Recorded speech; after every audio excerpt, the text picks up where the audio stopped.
of fuel, which is something they need, from seawater, which is something they have no shortage of at all. What's even better from a military perspective is that it doesn't require any modification of the ship's engines. You aren't getting a liquid hydrogen fuel out of the mix that needs a fuel cell to operate. You're getting a highly efficient hydrocarbon-based fuel, like gasoline, that can power both ships and aircraft.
Utah inventor Paul Pantone has developed what he calls the GEAT fuel processor, a plasma generator similar to a supercarburetor that actually appears to run on 80% water and is entirely non-polluting.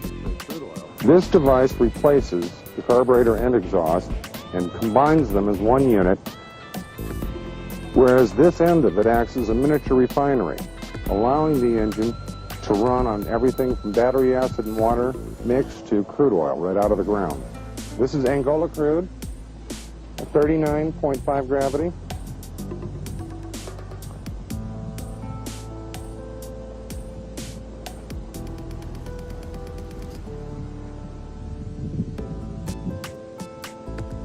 The exhaust coming down goes around and comes out here at the far end.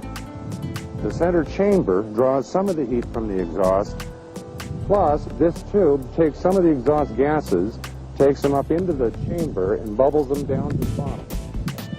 The bubbles, as it comes through the fuel, are brought up to the top of the chamber, picked up through a tube, and fed up the center of the exhaust pipe.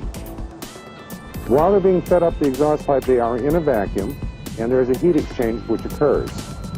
This process has been argued a few times to be either a plasma field, an electro field.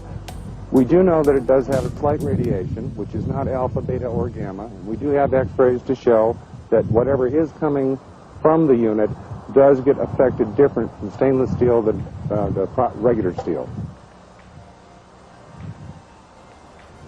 Go.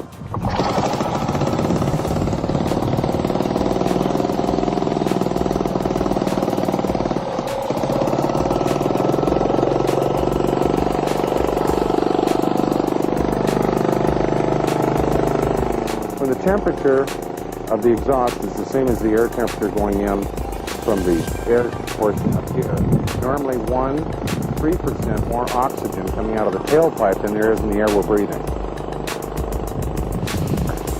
No carbon at all. Carbon vanishes.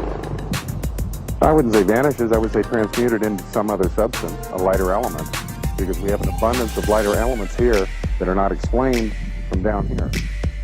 But during the heat process, there are molecular changes.